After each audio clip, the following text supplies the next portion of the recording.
a las 4 de la tarde. ¿Ok? No vayan a faltar. El que falte tiene 0, ¿eh? ¿A qué? Al examen práctico. Ay, ¿quién va a faltar? Pues porque siempre faltan. El 11. No, Ay, el 11 ¿qué es cree lunes. que- reprueba. Pues eso es la hora de la clase. Examen teórico. O sea, el teórico es la hora de clases del martes. Ah, que no, entra. ese es el práctico. El práctico, solo Ya, el práctico. Ok, vamos a ver las alteraciones genéticas. Ya les había comentado que nada más vamos a ver 3 enfermedades. Gaucher, Niemann-Pick y fibrosis quística. Vamos a ver poquita introducción y luego ya nos metemos en las enfermedades propiamente. Pues las alteraciones genéticas, ustedes llevan genética ahorita, ¿no? Sí. Ok, qué bueno, porque allá les voy a enseñar mejor. Aquí nada más vamos a ver cómo se... Realmente aquí lo que queremos ver es cómo se ve la manifestación en los tejidos de ciertas enfermedades que producen cambios en el tejido específicamente. De las que son las de almacenamiento y la fibrosis quística, que son muy evidentes los cambios, por eso son las que vemos aquí. Hay otras enfermedades que también nos dan cambio en el tejido, por ejemplo, las distrofias musculares, pero son mucho más sutiles, entonces tienes que tener como mucha práctica para poder identificar o separar una enfermedad de otra, y estas son las diferencias son más fáciles de encontrar. Hay diferentes tipos de alteraciones o de mutaciones. Hay muchas hay varias que se relacionan a mutaciones en genes que tienen múltiples efectos. Entonces estos van a predisponer a ciertas enfermedades, tienden a tener gran penetrancia, o sea, la enfermedad se transmite en gran proporción de personas y siguen un patrón mendeliano clásico. Las que están relacionadas a alteraciones cromosómicas tienen también gran penetrancia porque generalmente proceden de una generación a otra y pueden ser tanto en los cromosomas, en los autosomas o en los cromosomas sexuales. Entonces, en ambos casos pues, puede haber algún tipo de alteración. Y las que tienen mutaciones multigénicas complejas, estas tienden a ser las más comunes en la población general, son las asociadas a los polimorfismos o a los llamados polimorfismos, y la penetrancia es baja. ¿Por qué? Porque tiene que haber interacción de diferentes variables en los genes para que una cierta población tienda a tener a heredar una mutación. Por ejemplo, estas últimas, que son las de los polimorfismos, son bien frecuentes, por ejemplo, en el cáncer, donde hay poblaciones que son, por ejemplo, los pacientes japoneses, que tienen cierta predisposición al cáncer de estómago. Pues es algo que se ha ido desarrollando a lo largo de los años. ¿Por qué? Porque ya las células han desarrollado polimorfismos y entonces el paciente tiene esa predisposición, incluso si se sale del medio ambiente donde existe la alteración que causa la mutación. Las mutaciones van a ser cambios permanentes en el DNA.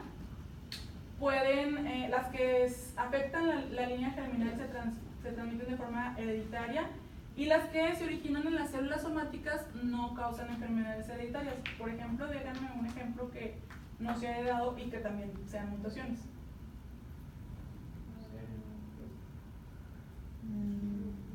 El cáncer. Ese sería, yo creo, que el ejemplo más clásico de todos, ¿no?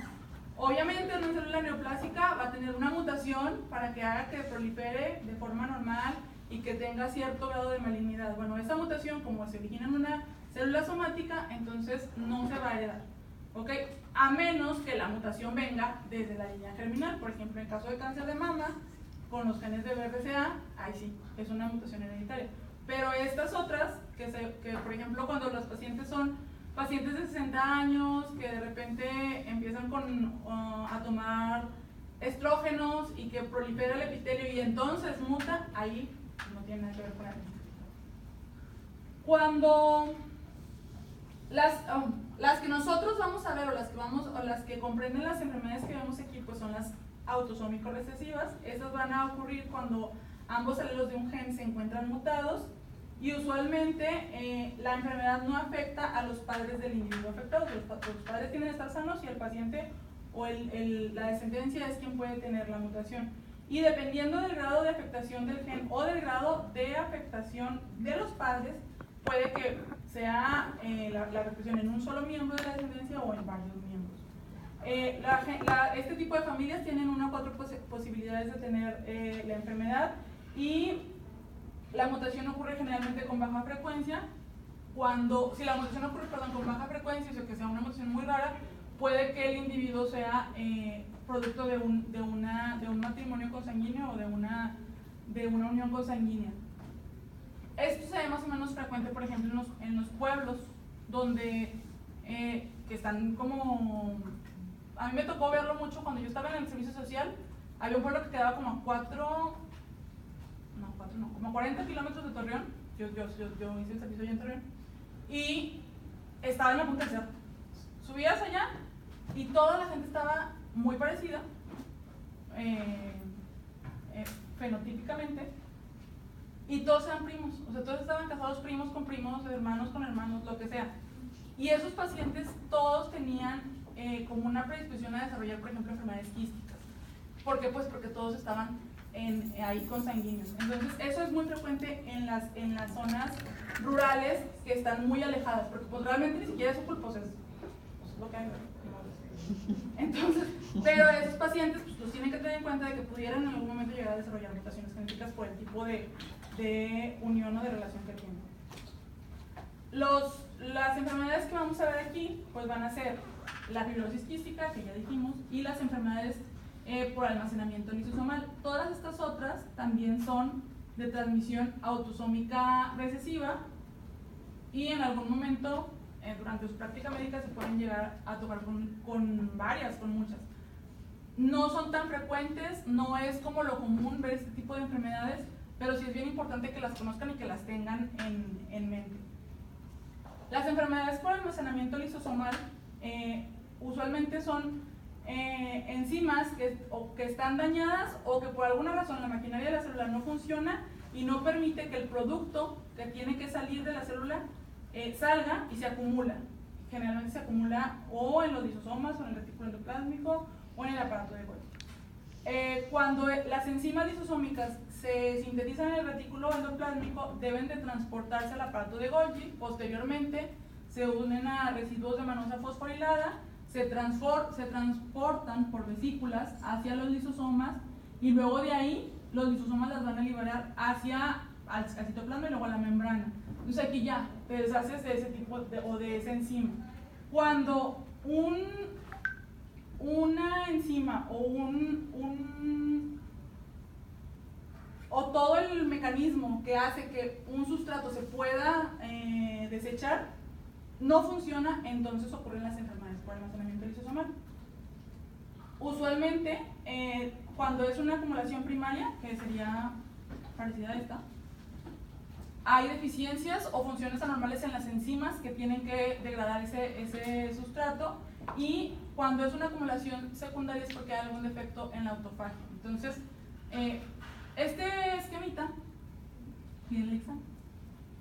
Entonces, así como les he dicho, de que les pueden quitar esta parte de aquí o esta parte de aquí, apréndanselo más o menos de memoria, lo más que puedan. ¿Esa PPT está en Blackboard?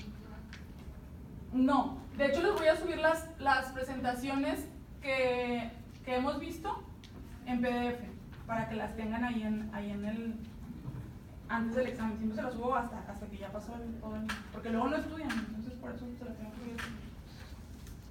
Las que nosotros vamos a ver, hay muchos efectos o muchas deficiencias en enzimas. Las que nosotros podemos ver más fácil en patología, pues son las que producen un cambio celular. Y las que más cambio celular producen son las que se asocian a almacenamiento de lípidos. Vamos a ver estas dos. Las otras enfermedades de almacenamiento sí se pueden ver morfológicamente, pero es más complicado. Tenemos que usar, por ejemplo, microscopía electrónica, tinciones especiales o tener biopsias de sitios muy específicos. A veces no te puedes dar cuenta hasta que el paciente pues ya le hace la autopsia. Entonces, lo que sí nos puede tocar ver es esas que vamos a ver. Que son Niemann-Pick. Niemann-Pick y Gaucher. ¿Por qué? Porque son más del sistema retículo endoteliano. Entonces, como se almacenan en los macrófagos, es más sencillo que las veamos. La enfermedad de Gaucher va a tener acúmulo de glucocerebrosidasa y la enfermedad de Niemann-Pick de esfingomielinasa. Todas estas no se las tienen que aprender, nada más tienen que aprender esas dos. Ok, para que no se estresen. El Niemann-Pick, como ya vimos, es una acumulación de esfingomielina debido a una deficiencia de la esfingomielinasa. Hay tipo A y tipo B. Usualmente el tipo A tiene un involucro neurológico extenso. De hecho, estos pacientes tienden a tener como un cuadro más aparatoso. Se presentan a edades más tempranas, por ejemplo, a diferencia de la edad de Gaucher. Y como hay acumulación visceral de esfingomielina, pues entonces todos los pacientes tienen organomegalia. Nada más que a diferencia de la tipo B, pues aquí no hay, en la tipo B no hay involucro del sistema nervioso central, en esta sí. Entonces los pacientes pues se mueren en los primeros 3 años de vida. En la tipo B, nada más tienen organomegalia y puede que no tengan involucro del sistema nervioso. Ya hay ahorita de hecho medicamentos que pueden sustituir como la función de la enzima. Nada más que son medicamentos muy caros y aparte necesitas tener específicamente esa enzima deficiente o lo que ataca el medicamento para que te pueda servir. O sea, no para cualquier enfermedad por almacenamiento sirve. Es una enfermedad, como ya vimos, autosómica recesiva. Se han encontrado hasta más de 100 mutaciones en el gen de la esfingomielinasa ácida y dependiendo el tipo de mutación, que eso se ve en todas las enfermedades autosómicas recesivas, va a ser la severidad de la deficiencia. A pesar de que tengas una tipo A o tipo B, pues si tienes muchas mutaciones, puede que haya más acúmulos, más organomegalia o la muerte del paciente sea a una edad más temprana. ¿Qué es lo que pasa en esta enfermedad? Se acumula esfingomielina y colesterol en el sistema fagocítico mononuclear, o sea, en los macrófagos. ¿Sí? ¿Dónde lo van a ver o dónde lo buscarían? Si ustedes quieren, sabes que este paciente tiene organomegalia y estoy sospechando que tiene una enfermedad por almacenamiento. ¿De dónde le tomaron una biopsia? De pulmón. No, porque el sistema fagocítico. Ah, en el hígado. En el hígado puede estar. ¿En dónde más? No sé por qué. El más frecuente de todos. Más grandote en el vaso. En el vaso es donde yo creo que más pueden encontrarlo. Usualmente tienden a tener mucha esplenomegalia. En médula ósea, ganglio linfático. Y estos de acá son como que un poquito menos frecuentes. En tracto gastrointestinal y pulmón hay macrófagos y se puede presentar la enfermedad, pero es menos fácil verlo como morfológicamente. Ok. Los pacientes van a tener, casi siempre empieza con hepato y esplenomegalia, debido a las megalias que tienen, van a tener ciertas manifestaciones clínicas como vómito, fiebre, linfadenopatías generalizadas por el acúmulo de macrófagos en los ganglios linfáticos y tienden a empezar o a tener deterioro de la función psicomotora, dependiendo de la cantidad de daño que haya al sistema nervioso central o de almacenamiento del sistema nervioso central, pues el deterioro de la función va a ser mayor. Y cuando ustedes lo ven en una biopsia, se va a ver así. ¿Qué órgano es ese? ¿El hígado? Es el hígado. ¿Dónde están las células problema? Entre los canales. No, en los... Los conductos. ¿Son estos? Ajá, esos conductos. ¿Cómo se llaman sus conductos canales? Conductos. Sinusoides. En los sinusoides. ¿Por qué? Porque ¿qué están ahí? ¿Qué células están ahí en los sinusoides? De Kupfer. Que es las de Kupfer, que son macrófagos. Sí. Entonces ahí es donde se van a almacenar. Y ahí es donde las van a buscar.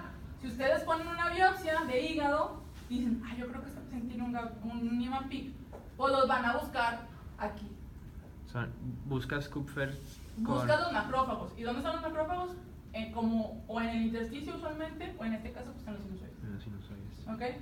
Se van a ver cómo se ven. Este es como un aumento muy importante porque no es ni siquiera 40, es como a 60. Pero se ven estas vacuolitas dentro de los macrófagos. ¿Sí? ¿Sí las alcanzan a ver, no? Sí. ¿Se acuerdan cuando veíamos la colesterolosis? Sí. Hagan de cuenta que los macrófagos tienen a verse igual. Blancos, como con el citoplasma espumoso. Como adipocitos pardos. Medio, pero menos azules. Y aquí blancos. los hepatocitos estos están normales. Los hepatocitos están bien. Lo que tienen. No tienen nada de raro estos, ¿verdad? Estos están glucogenizados y como está el acercamiento es muy importante, pues no se ve tan rosa. Si lo vieran más de lejos se alcanza a ver un poquito más rosa. Pero lo glucogenizado es normal porque pues, sí, es parte de las funciones. Ajá, eso es normal.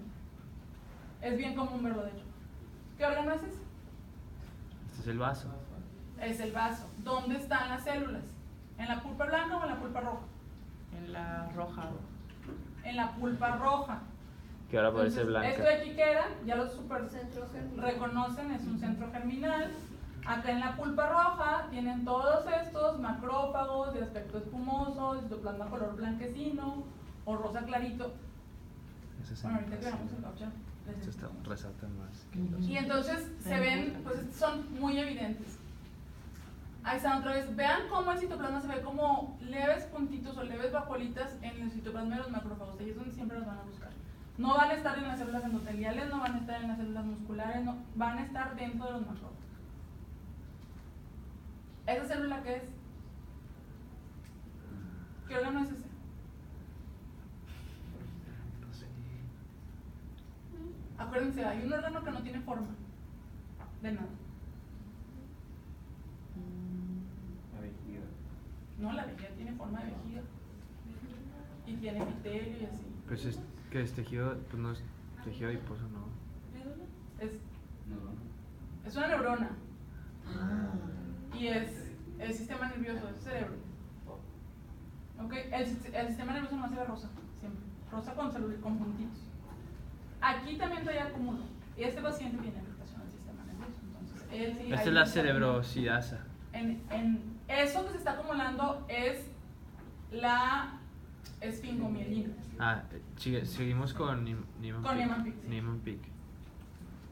Y luego, si ustedes les hacen una microscopía electrónica a esos macrófagos, entonces empiezan a ver las vacuolas del acúmulo del material que se ve.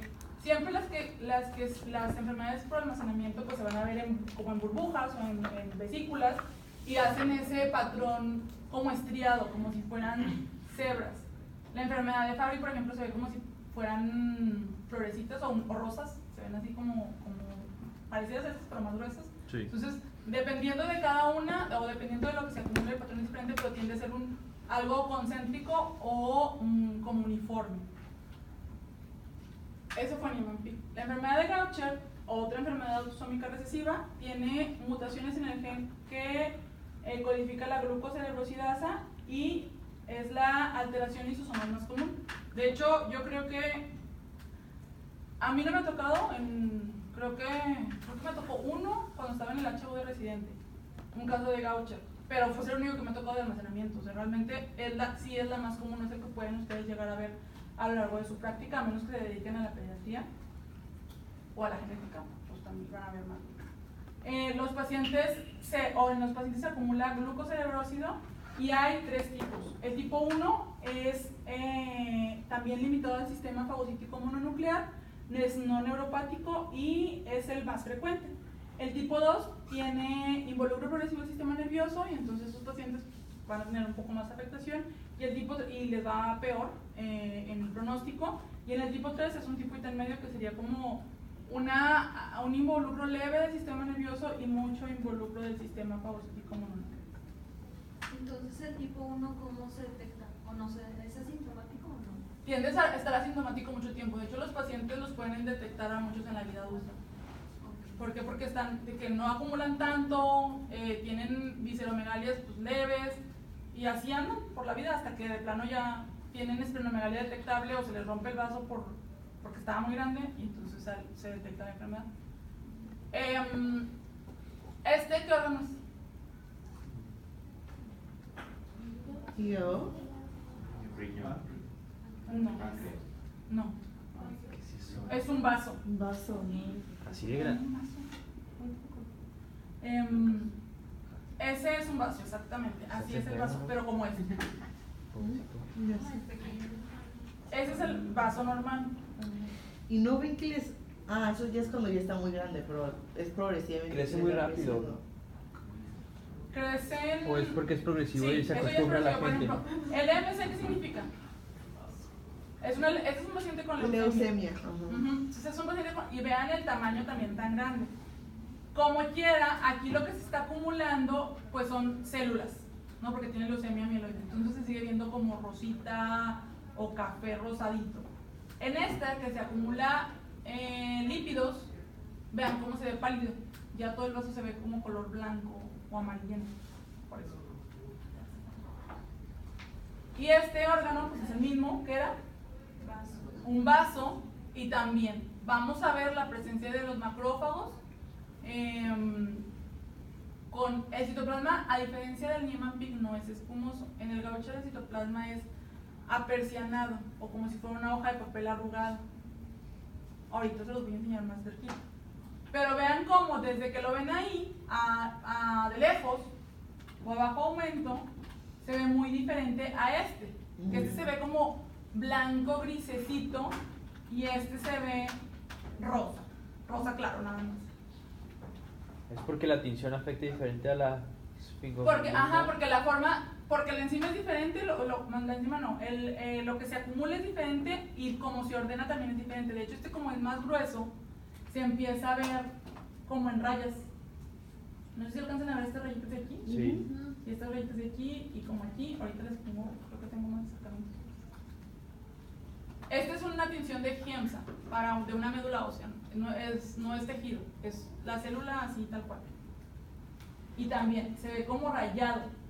Estos azules son los que están afectados, son macrófagos. Para hacer esas tinciones tienes que tratar con proteasa, No. ¿Cómo las separas? ¿Cómo? Las células, para que se haga un batido nada más. ¿O cómo? Estas es un aspirador de médula ósea. Entonces toman el aspirado, le ponen una gota a una laminilla, que quedan en el contexto de la laminilla, y agarras como un extendido como si hicieras de un un frotis frotis. sanguíneo. Lo hacen así y entonces todas las células se quedan dispersas y por eso las podemos ver así. La tinción es una tinción de Wright o un Giemsa modificado, incluso a veces está con un disco y que a veces se puede ver bien, pero el Wright yo creo que es el mejor. Y lo que hace es, pues tiñe todo entre tonos morados y azules. Los macrófagos se van a teñir de color azul. Y ahí están, nada más que las imágenes estas blancas. Los naranjitos que son eritrocitos. Los naranjas son eritrocitos. Las imágenes estas blancas son los acúmulos y se ven como palos. Se ve muy chido. ¿Ok? Esos palos se los van a imaginar todas las veces que quieran diagnosticar un Gaucher. Ustedes van a ver una laminilla y van a decir, yo creo que esto es un Gaucher, no me importa. Bueno, si le ven los palitos, van a tener un poquito de más, van a estar más certeros. Obviamente tienen que correlacionarlo con la clínica. ¿Cuáles palitos? Estos. Hagan de cuenta que están Como viendo los como unas- cristales que se ven. Estos.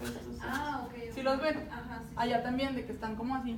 Como si ustedes agarraran pues hicieran esto con el citoplasma. Ajá. ¿Sí? Y esos son los Como acúmulos. Médula ósea también se va a afectar. De hecho, en las enfermedades, en los pacientes con Gaucher, como la esplenomegalia es más lenta y empiezan como con un cuadro más insidioso, les da tiempo de buscarle médula ósea, de hacerle biopsias, antes de quitarle de plano el brazo o así. Este es otro, y si lo alcanza a ver otra vez, ¿verdad? De que se ve como palos, todos desorganizados. ¿Qué son esos palos? Ese es el acúmulo, es la glucocerebrosidad. Ajá, pero es como en palitos, queda así. Esto se los puse nada más para que como se puedan imaginar un poco mejor. Hay una enfermedad que se llama macrófagos en pseudo Gaucher, porque es parecido, el macrófago se ve igual si lo viéramos con una tinción de estas. Pero cuando le haces una tinción que tiñe rojo, estos, ¿qué se les ocurre que sean estos? ¿Ya los han visto? Parásitos. Toxoplasma. Son bacilos de micobacterias. Esta es una micobacteriosis atípica. Entonces se llenan todos los macrófagos de bacilos, porque pues, usualmente ya ven que son pacientes ¿Cuál con micobacteria? inmunos. ¿Como tuberculosis o...? No, este es como avium. Avium. Ajá, hacen este tipo de micobacterias y estos palitos, Tiene SIDA también, entonces. este paciente tiene VIH y esto no tiene nada que ver con la práctica, nada más que vean los palos de los bacilos. Bueno, así se van a imaginar los palos de la glucocerebrosidad, ¿ok? Muy bien. Ahorita como quiera, en la práctica vamos a volver a ver fotos del Gaucher y en el repaso les voy a volver a poner fotos, porque lo que se me hace más importante es que puedan distinguir entre los palitos estos o que el citoplasma persianado o papel arrugado del citoplasma nada más espumoso, como vacuolitas del Niemann-Pick, porque eso sí viene en el examen y les van a poner paciente con visceromegalias, o sea que pues ya no les ayudó, ¿verdad? Y luego visceromegalias y esta laminilla, y tienen que distinguir qué tipo de macrófagos están viendo.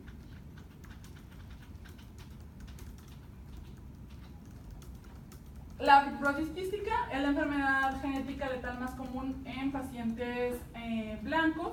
Es una alteración epitelial que afecta la secreción, o el transporte de la secreción de los fluidos de glándulas exócrinas, y tiene un defecto en el receptor transmembrana o el regulador transmembrana del cloro.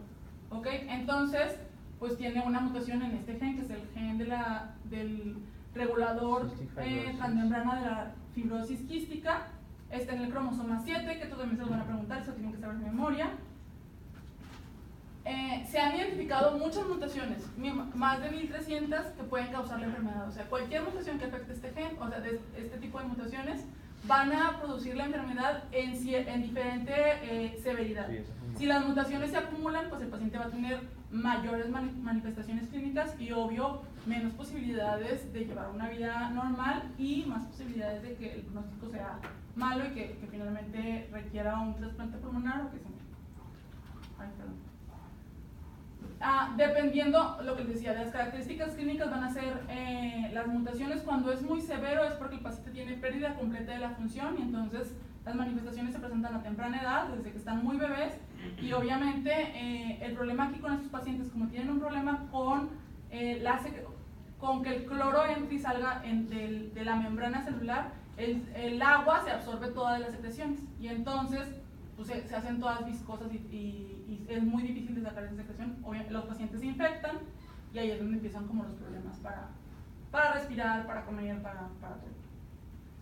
El 70% de los pacientes con fibrosis quística tiene mutación de 3 nucleóticos en esta fenilalanina. Cuando hay pérdida total del gen, les digo, es una enfermedad más severa, y se ha mostrado evidencia que otras alteraciones pueden modificar la frecuencia de la severidad de la enfermedad y sus manifestaciones clínicas, que es nada más que si entre más mutaciones haya, pues se van a ir acumulando como las manifestaciones clínicas. Usualmente el canal de cloro es dependiente de AMP cíclico, y pasa esto. Normalmente el cloro sale entre el sodio y entre el agua. Pero en estos pacientes el cloro no sale, entra demasiado sodio, o sea, ya no se regula, el moco entra, como hay mucho sodio, pues entra mucha agua, se deshidrata el moco, y entonces, en lugar de ser un líquido más fluido, pues empieza a ser una gelatina de aspecto viscoso que se queda atrapada. Ustedes saben que todo el sistema de tubos en el organismo, todos los epitelios tienen cilios para arrastrar ese moco. Bueno, esto es imposible de mover porque es en piedras. Los pacientes pueden empezar nada más con una sinusitis crónica, pacientes que se enferman muy frecuentemente. De hecho, es bien importante que se cree conciencia de las enfermedades y que los pacientes se detecten, porque hay muchos padres, por ejemplo, que tienen hijos pequeños de 3, 4 años y tienen manifestaciones de la enfermedad, o el médico detecta ciertas manifestaciones y los papás son de que no. O sea, claro que no, mi hijo no tiene ninguna enfermedad genética ni nada. O si es moco, ¿verdad? O sea, tiene moquito y tiene sinusitis, y pues es que las alergias y esto. Pero no, es muy importante. ¿Por qué? Porque conforme va pasando el tiempo, el paciente obviamente se empieza a deteriorar, puede empezar a los 4 años y vivir hasta los 15 o 20. El problema es que nada más hasta ahí vive. Si el paciente logra ser candidato a un trasplante, pues puede aumentar su tiempo de vida. Pero si el paciente no se trata bien desde el principio, pues disminuyes mucho como el cuidado de cada uno de los tejidos que se afectan. Lo más terrible, yo creo, que de la fibrosis quística sería el tracto respiratorio, pues porque obviamente si no respiras, pues también. Los pacientes pueden tener rinosinusitis, elevación del cloro en el sudor, pueden tener enfermedad pulmonar obstructiva crónica, que tienden a ser bronquiectasias y luego que se pueden sobreinfectar, cirrosis biliar, obstrucción intestinal, ausencia de la base deferens y disfunción exógena pancreática. Lo que les comentaba ahorita, entre más severas sean las mutaciones, pues obviamente mayores van a ser las manifestaciones clínicas. Entre menos mutaciones tenga el gen, pues las manifestaciones pueden ser muy leves. Aquí lo importante sería que se detecte y que luego se haga el manejo de esos problemas, ¿no? Si el paciente está nada más aquí, pues no va a pasar mucho más, que tiene que estarse manejando secreciones y ese tipo de cosas. Pero si el paciente está acá, pues este paciente requiere un cuidado muy especial y aparte entrenar a la familia y todo eso. Cuando se manifiesta con enfermedad pulmonar, los pacientes tienden a tener obstrucción e infección de las vías respiratorias, secundario al incremento de moco porque se hace como más sólido, se dilata el árbol bronquial y tienen hiperplasia e hipertrofia de las células secretoras de moco. Entonces, ¿ahora qué órgano es ese? Pulmón. Pues el pulmón, perdón. ¿Sí alcanzan a ver dónde es el problema o no? Sí. Pues no es un problema, pero ¿Esto qué es? ese es El bronquio. tráquea. Esto es la tráquea. Ah, tráquea. Toda la tráquea y luego aquí están los dos Bronquio. bronquios. Vean cómo la tráquea normalmente se tendría que ver lisita. Se ve.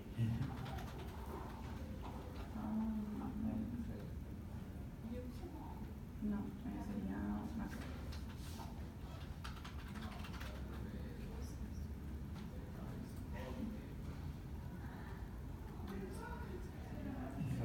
Yo siempre le pongo tráquea real. Y luego, Tráquea real. así. Sí existe. Así literal. Nunca se buscó. Es que si pones tráquea, luego te ponen puros dibujos. Sí, bueno, esto es por fuera. Espérenme, déjame ver. Como parece el tubo de la, ¿cómo se llama? Espirometría. Sí, así se ve, se siente bien feo, lo agarras y truena. Entonces, bueno, para las autopsias, nosotros cortamos aquí. Ay, doctora, nos debería de invitar a una Sí, autopsia. sí, los voy a invitar. Agarras aquí y jalas.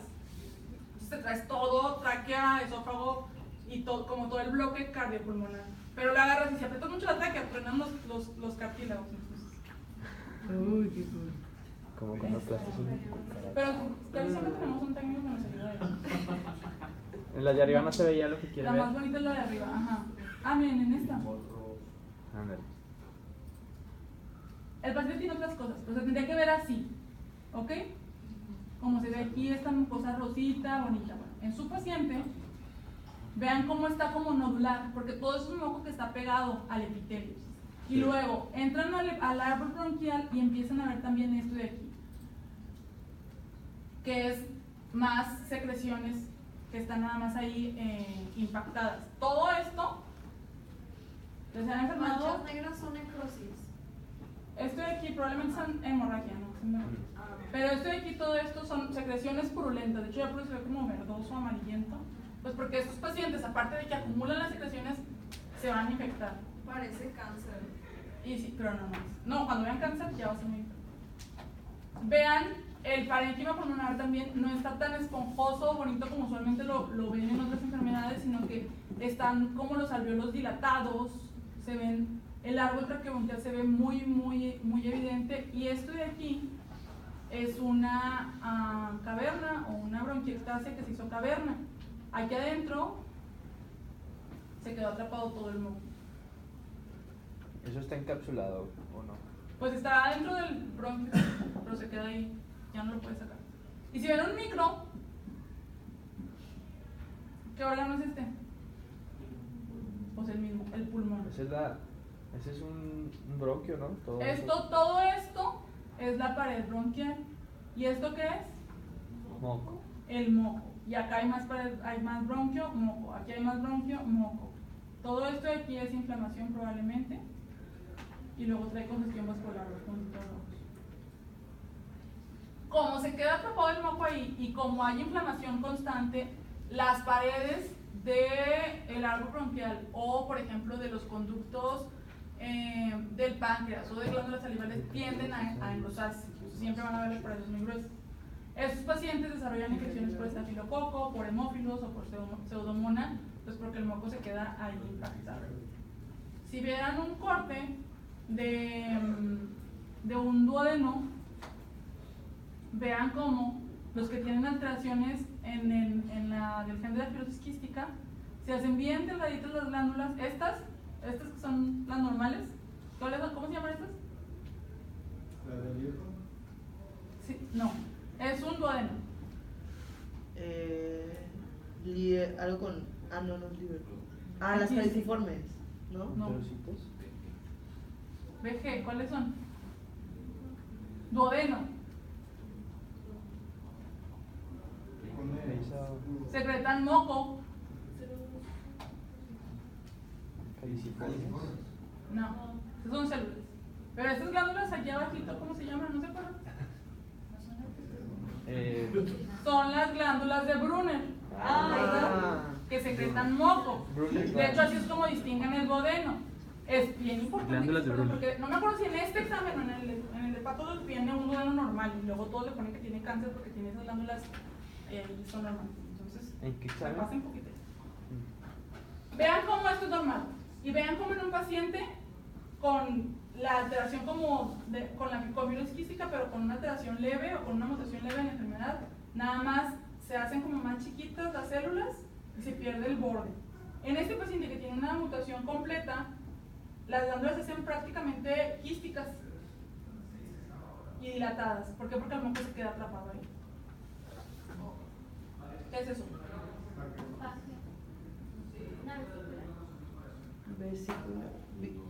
Vesícula biliar. ¿Cuánto mide? Es como 3 7. centímetros. Mide 6, ajá, como 7 centímetros. Y luego es como un tubo. Tubo aquí y luego acá. Apéndice. Esto está abierto. Es de un bebé. Es un intestino de un bebé. Ay. Entonces todo esto es como si fuera un hilio meconial, pero pues todo impactado.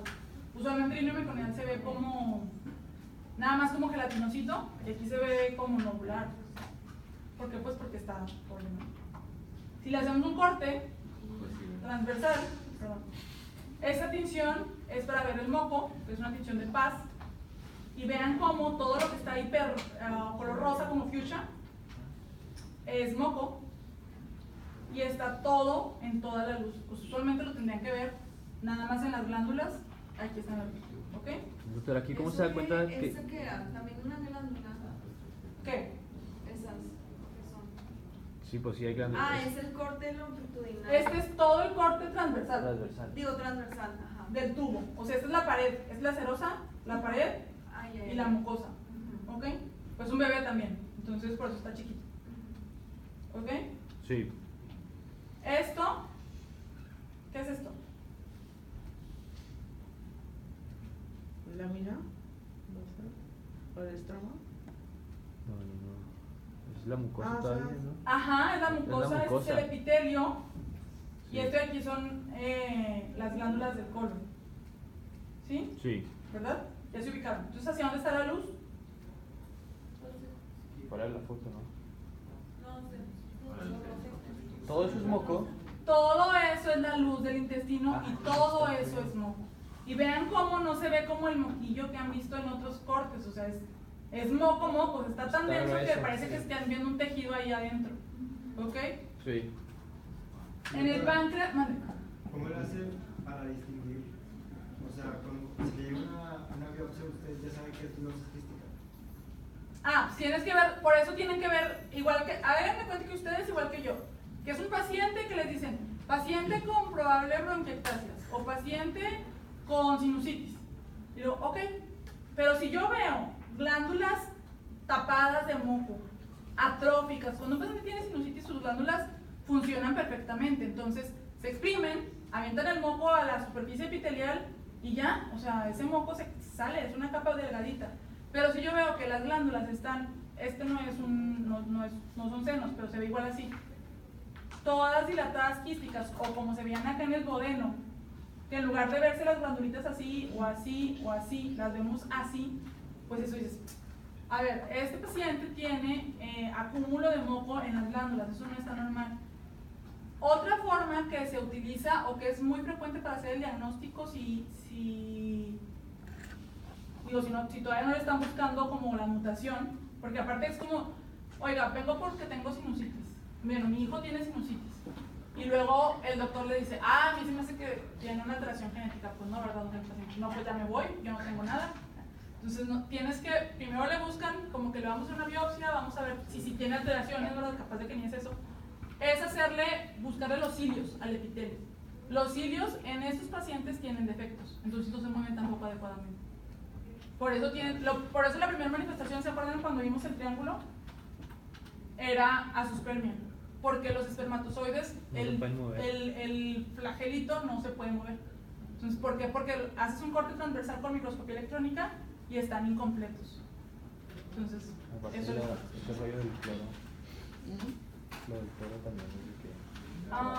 Ahí está. Entonces, en el páncreas los pacientes tienden a tener obstrucción de los conductos también y hacen atrofia y fibrosis progresiva, perdón. Entonces lo que pueden tener es una pancreatitis crónica o que los pacientes tengan incluso formación de litos porque pues se acumula toda la secreción. Esos Aquí que en los parecen conductos. eritrocitos es moco. Estos no son eritrocitos. Este es un núcleo. No, De no, una no. célula. Los que parecen como eritrocitos gigantes. Esos son. Es Ah, moco. sí, es moco. No son eritrocitos gigantes, no te metes ese. Sí, no, pero. Esto rosa es moco. Esto es moco, esto es moco, esto es moco, esto es moco. Todo esto que está aquí es moco. Lo que está en medio es estroma y está todo fibroso. Les recuerda esto como a las cicatrices. Bueno, este estroma fibroso es porque, pues, obviamente esos conductos se van a romper. De donde tanto moco que están almacenando, se rompen y luego hay infiltrado inflamatorio y por eso se hace fibroso. Entonces, la fibrosis en realidad no es que los pacientes con fibrosis tengan fibrosis, sino que tanta inflamación crónica porque se les está quedando todo pegado el moco ahí en las glándulas, produce fibrosis reparativos. ¿Ok? Por eso hacen cirrosis, por eso hacen pancreatitis crónicas. ¿Qué órgano son? Hígado, no. Sí. Hígado con Es un hígado y es un páncreas chiquito, está bien chiquito, ¿sí lo ven, verdad? Sí. Este también es de un bebé. Mm. Y cuando abren el páncreas, la cabeza del páncreas, pues salió todo esto que es moco. Ese es el mismo órgano que vimos ahorita, que es el páncreas.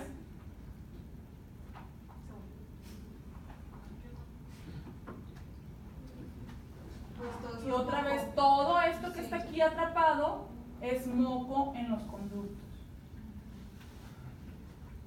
Los pacientes, les decía, pueden tener cirrosis porque igual se va a acumular el moco en los ductos biliares, se obstruye el canalículo biliar, hay proliferación ductular, inflamación y luego cirrosis biliar. Entonces es también porque se activa como la inflamación y la cicatrización.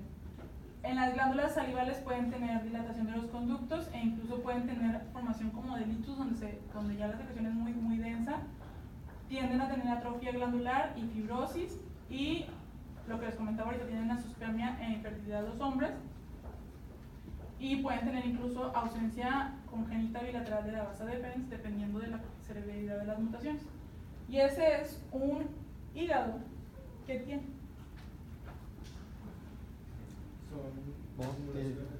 Cirrosis. Está nodular, ¿verdad? ¿Sí lo ven? Sí. Pues tiene cirrosis. Ya tanta fibrosis en el tejido y tanta reparación, pues hizo esas nodulaciones que es la cirrosis y pues es un paciente que tiene también fibrosis ¿Qué quística. es ese aspecto más blanquecino que se ve en Ah, la cápsula, esto de aquí Sí. es la cápsula, nada más que por tanta fibrosis aquí está como más engrosado. Por eso no se ve como que a través de la cápsula, solamente tendrían que verlo transparente, Sí. pero como hay fibrosis, pues ya está como blanco. Y lo amarillo dicen los nódulos. Aquí se ve muy amarillo, pero en realidad es como amarillo verdoso para que es como el color de la bilis, más o menos. Ok. Y los pacientes, pues obviamente, cuando a ustedes llega un paciente que está sospechoso de fibrosis quística, hay que buscarle que tenga una o más características fenotípicas, que haya algún familiar que tenga historia de fibrosis quística. Se les hace una prueba como el tamizaje que se hace de los recién nacidos, pues también eso puede ayudarles a encontrar la enfermedad. Que haya incremento en la concentración de cloro en el sudor, que se identifiquen 2 mutaciones en el gen y la demostración de transporte anormal de iones en el epitelio nasal. Y ya acabamos. La verdad es una enfermedad muy aparatosa y lo malo es que es relativamente, o sea, no es tan rara. Si conocen ustedes a gente o han escuchado a alguien que tiene fibrosis quística o alguien, no, a lo mejor no cercano, pero pues alguien dentro del mismo círculo donde se mueven, ¿no?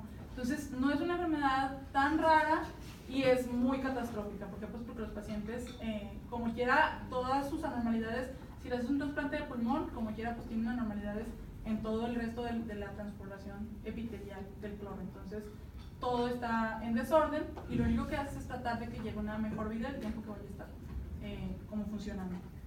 ¿Ok? Muy bien, chicos, ya acabamos.